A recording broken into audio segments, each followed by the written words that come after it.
On his girlfriend Anna's birthday, a game designer named Kirill dresses up as a Russian doll and surprises the girl by stopping her in front of her apartment to propose to her.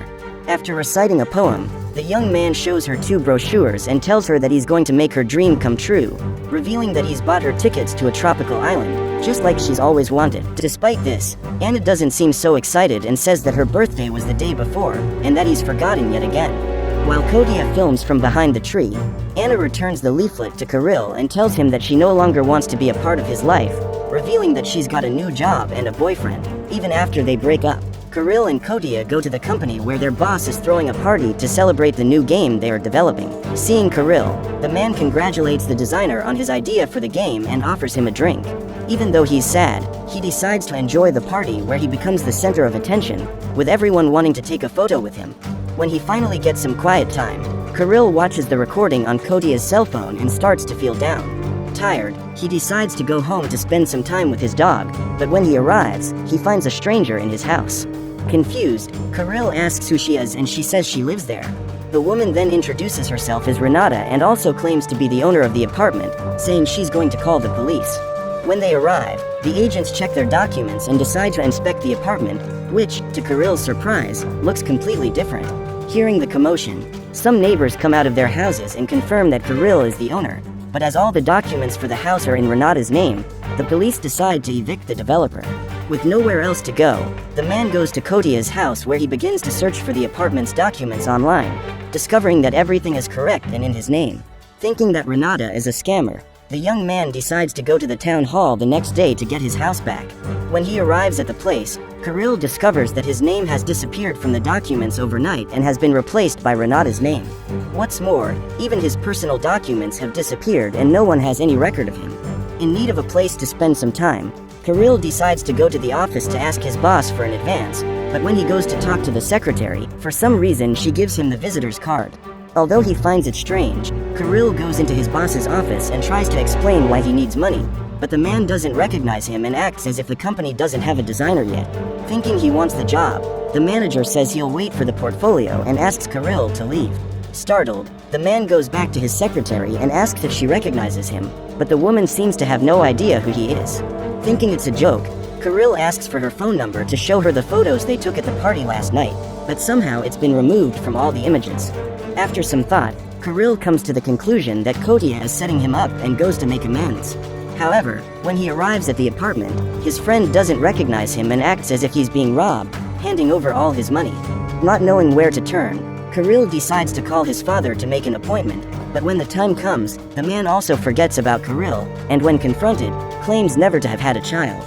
Even more confused, the developer decides to go back to his apartment and confronts Renata, who is the only one who remembers who he is.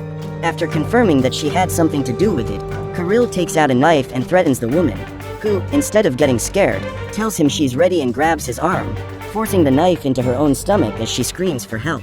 Covered in blood, Renata laughs until she loses her life. As soon as she goes out, one of the neighbors appears and, on seeing the scene, knocks Kirill out. Sometime later, the young man wakes up and starts going back in time to just before the surprise for Anna. Looking at his cell phone, the GPS indicates a different destination and Kirill decides to follow it to see where it leads, ending up in an apparently abandoned tower next to the Moscow River. As soon as he enters the place, Kirill starts exploring until he reaches a room on the second floor with a mattress. Exhausted, the man decides to lie down and blacks out in a few seconds, waking up the next day in a totally different place. When he gets up, Kirill notices someone knocking on the door and goes to answer it, discovering that it's the delivery man with some packages for him. At that moment, Renata enters through another door, fully healed, and begins to introduce Kirill to the place, explaining that inside the tower, the Gatekeeper can materialize whatever he wants and do whatever he wants. Just below, Renata tells him that the tower is the border between the worlds and that he is now a customs officer, so he has to read the rule books that the letter carrier delivered. Kirill refuses and says he will go back to his world, but Renata reminds him that his records have been erased and that he will be sought by the authorities because of the events of last night. With no options, the man decides to stay and opens the door for Renata to leave. Before Kirill can start reading the rules, the water fountain turns itself on and the young man realizes that his body is interacting differently with the liquid. After removing his hand from the water curtain, Kirill opens one of the doors and starts taking pictures of the new world. With his cell phone still in his hand, Kirill calls Kodia and says he wants a job, arranging a meeting with his friend. There, Kirill meets Kodia, who says he liked the photos and would love to see the place where they were taken. Once in the tower, Kodia is impressed by the view and even more amazed by the tower's ability to materialize anything, even the most expensive wine in the world. While Kodia is opening the bottle, one of the travelers stops at the tower with some uranium capsules and Kirill does his job as an agent, charging 265 rubles tax to transport the objects from one world to the other. After the traveler leaves, Kirill goes back to talking to Kodia until someone else starts knocking on one of the doors. When he answers the door, Kirill is surprised to see Anna, who doesn't recognize him and is accompanied by a man called Anton. Together with her partner, Anna greets Kodia, who asks where they are going. Anton then replies that they are going to the White Rose and head straight there, followed by Kirill and Kodia, who also decide to pay a visit. As soon as they arrive on the scene, a giant Matryoshka materializes in front of them and starts attacking Kirill, who develops super abilities, hitting the doll with a volley and running up the walls while dodging the projectiles. To finish off the Matryoshka, Kirill grabs a sword stuck in the wall and goes after the Matryoshka doll. But for some reason, the Russian doll disappears as soon as he jumped. After the Matryoshka disappears, Kodia shows some of the photos he took during the fight, until a few drops of blood begin to fall on the screen of his cell phone. Curious, the two go upstairs where they find a woman almost lifeless thanks to a cut on her neck. Even with the wound, the woman manages to ask for some water and Kirill gives her a whole jug to drink from. After ingesting the liquid, the girl begins to heal and is finally able to communicate, introducing herself as Rose. Fully healed, the woman says that the Matryoshka was a test and that he passed, even with the wound on his arm. To help him heal, Rose gives him a glass of water and prepares a bath for the new Gatekeeper, which makes him fully restored in a few seconds. While Kirill is in the bathtub, the woman explains that one of the curators has chosen him to open up new worlds and that now he is no longer human and has the ability to control his spiritual energy. To prove it, Rose freezes the water in the bathtub and asks Kirill to concentrate on melting it, which he manages to do with a little effort. Just then, Anton and Anna arrive at the hotel restaurant and sit down at one of the tables for a romantic dinner, which makes Kirill visibly uncomfortable.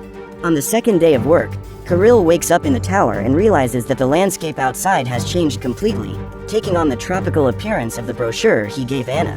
Happy, the man jumps out of the window and dives into the ocean, but soon someone starts knocking on another door and he has to leave to answer it. Inside the tower, Anton hands Kirill a document to sign and tells him that from now on, he no longer belongs to the human world, so he can't violate the convention or go to the kingdom of Arkan. After Anton leaves, Renata arrives with the inspection team who are impressed by the fact that he has opened a door that leads to the beach. While the inspectors are enjoying their new world, Renata gives them a gift of a medallion that turns into a spider and pierces Kirill's chest, sucking his blood and then returning to its original shape. Soon after, Renata explains that the tower is directly linked to his vital energy and tells him not to go too far, revealing that his current distance limit is 9 miles. After she leaves, Kirill checks his GPS and realizes that his parents' house is just over 8 miles away. Being so far from the tower, his skin starts to become transparent until it turns into a thin film, leaving his bones and nerves visible. Thinking he's hallucinating, the people around him offer him some water and start to lead him out of the subway. Finally rehydrated, Kirill goes on his way and shows up at his parents' apartment by surprise, but since they don't remember who he is, he pretends to be a college employee who has come to congratulate his mother on her research breakthrough. Kirill gains their trust and enters the apartment for one last family dinner. After the meal, Kirill returns to the tower where he is visited by Anton, who has come to show Anna the door that leads to the beach. While the girl is enjoying the place, Kirill traps Anton in the water fountain and starts questioning him about their relationship. After the man says he has nothing to do with Anna, the customs agent decides to let him go and goes to the door to watch his beloved on the beach, as she has always dreamed. On the third day, Kirill goes straight to Anna's house where he reveals that he opened the beach door thinking of her. On hearing this, the girl asks if they have met before and Kirill confirms it. After the conversation, they go on a date and spend the whole day together, taking the first step towards getting back together. After watching the sunset on the beach, Kirill and Anna go to the reception party where Rose makes a point of separating the couple. Alone with Kirill, Renata takes him to the other guests who begin to flatter him, just like at the company party. In the middle of the crowd, the young man sees a man playing pool away from the others and decides to go over and have a chat, discovering that his name is Felix and that he was also a very popular customs agent. As he has more experience, Felix gives some advice and tells Kirill not to be impressed by other people praising him, and that the only thing they want is more doors to new worlds. Curious, Kirill asks why, and Felix replies that it's all done for Arkan, the perfect world that the curators have created for themselves. Continuing his explanation, Felix says that each employee has a curator and that he is always hidden away watching. Kirill asks if it's possible to leave the job, and Felix replies that it is, but that most of the employees who have tried it have lost their lives or been taken to horrible worlds made exclusively to punish them. While they talk, Rose distracts Anna until Renata arrives and asks to be left alone. When they are finally alone, Renata says that Anna doesn't belong there and asks her to leave. Back at the pool table, Kirill asks how he can see his curator, but just as Felix is about to answer, Rose appears and gets in the way. Outside, Anna starts to look out of the window and sees Rose trying to win Kirill over, which makes her leave heartbroken. As soon as he realizes this, Kirill runs after the girl, who insists on moving away, asking him to open the door for her. Outside, Anna is surprised by a friend of Anton's who offers to give her a lift, but instead of taking her home, the man drives in a straight line further and further away from everything else. In the tower, the inspector appears to talk to Kirill and asks him to open the door that leads to Arkan, explaining that the last door with access to that world was in the Soviet Union, but that it was bombed during the Second World War, destroying the only passage. Now, the inspector wants Kirill to reopen the door so that they can visit Arkan, which is nothing more than the planet Earth 30 years in the future. The organization's plan is to observe everything that has happened in Arkan and prevent them from suffering the same fate, preventing disasters and diseases in order to save as many lives as possible. In the car, Anna finally realizes that the man isn't going to her house and tries to call Kirill, but the stranger grabs her cell phone and breaks it with extreme ease. In the tower, Kirill sees the missed calls and tries to call back, but obviously no one answers. Worried, the young man decides to visit Anna's house, which is just over 9 miles away. Even at his peril due to the distance, Kirill doesn't think twice and walks there, but once again his skin begins to turn transparent and he comes very close to elimination. To heal himself, the Gatekeeper begins to eat the snow around him until he eventually blacks out. On the 4th day, Kirill wakes up in the tower to a message from Anton asking him to travel between worlds until he finds Anna. To do so, he enters the first door that leads to a reality full of pollen. There, Kirill meets an employee of the organization called Vasilisa, a woman who works as a blacksmith. To give the Gatekeeper a present, the woman forges a knife and takes him to her house to drink. There, Vasilisa asks him if he can smell the pollen, and she reveals that the world they are in is one of the camps for punishing agents who break the convention. When they come into contact with the pollen, people turn into addicted zombies and spend eternity trapped with Vasilisa, worshipping her as if she were a great leader. While they're talking, some employees arrive with the newcomers to be marked, and Kirill spots Anna among the crowd. Now that he knows where she is, the Gatekeeper begins to think of ways to rescue her until Vasilisa invites him to a rally, asking him to give a speech to the zombies. Seeing it as a great opportunity, Kirill accepts and Vasilisa takes him to the stage, introducing him to the zombies and giving him the chance to make a speech. Knowing that they will accept anything, Kirill begins to praise Vasilisa and makes people see her as a true heroine, encouraging the prisoners to approach the stage to throw her over. With the woman in the arms of her own zombies, Kirill runs to Anna and tries to take her back to the tower, but Vasilisa refuses to let this happen and goes after him, challenging him to a fight with her sledgehammer. To save his beloved, Kirill takes the knife the woman gave him and goes after her. After a bizarre race, they both jump and their weapons clash in the air, but they end up stalling and nothing happens. On the ground, Kirill asks Vasilisa to let them escape in peace, and she replies that the curator wouldn't allow it. Just then, the zombies appear once again and start throwing her up into the air, allowing Kirill to escape and take Anna back to the tower, where he begins to treat her wounds. While looking after the woman, the Gatekeeper is visited by Kotia, who activates the medallion to punish him and reveals that he was the curator all along. To fight back, Kirill picks up the knife and throws it at his former best friend, but as a curator, Kotia is extremely powerful and can stop the object with the power of his mind alone. Kotia once again triggers the medallion and says that Kirill will be trapped in the tower until he begs for forgiveness, limiting the distance the Gatekeeper can travel to just 50 meters. After Kotia leaves, Kirill decides to cure Anna with water and tries to carry her to the beach, but because of the 50-meter limit, his body begins to be consumed while still on the sand. Seeing his suffering, Anna uses her last strength to remove the medallion so that Kirill can finally walk to the water, healing them both almost instantly. When he feels better, Kirill returns to the tower and writes a letter, which he leaves next to Anna's pillow, saying that he will be fine and that he will come back to her soon. With that done, the gatekeeper opens one of the doors and ends up in a world that seems much more modern. While observing the place, Kirill is visited by a man called Alexandrovich who reveals that they are in Arkan, signaling that he has finally accomplished his mission. Curious, the gatekeeper asks what date they are on, and the stranger reveals that they are on June 22nd, 1941.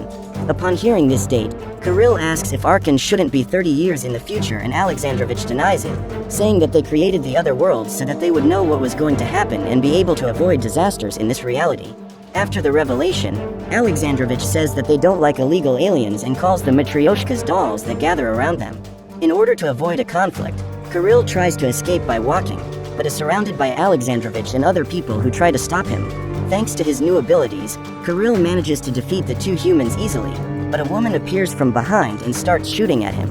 Even with the wound on his stomach, Kirill manages to throw himself into the water while the dolls try to hit him. Thanks to his healing factor, the gatekeeper stays alive and swims away while the Matryoshka shoot at the water and throw missiles to prevent him from escaping. Even so, Kirill manages to stay unharmed and climbs out of the manhole near the entrance to the tower, where he finds two trucks blocking the passage with concrete. Using the manhole cover, the gatekeeper runs while the Matryoshka try to hit him. Kirill jumps over one of the dolls and uses the knife to cut a hole in the metal plate, allowing him to return to the tower. Thinking he's at peace, Kirill starts to wash in the fountain until Renata appears to stop him, destroying the tower's staircase. Then the gatekeeper manages to materialize a path to Anna's room and realizes that she is no longer there. Confused, the man asks where the girl is, and Renata replies that she has sent her somewhere else. To prevent the rescue, the woman starts attacking Kirill with her powers and reveals that she is now in charge of the tower, but the man is still a gatekeeper and manages to stop the rocks. As her powers are no use, Renata decides to go after her opponent and they engage in a contest of strength, but Kirill takes advantage of the fact that she is immobilized to plunge a knife into the belly of the new gatekeeper, who loses her life a few seconds later. With the battle over, the tower collapses and Kirill gets up ready to go after Anna, but Kodia appears and says that now he can no longer transport himself, because without the tower, the gatekeeper is unable to open new doors. Kodia then says that to save Anna, Kirill needs to help the organization and suggests asking for Felix's help, joining forces to rescue the girl and keep the Foundation afloat.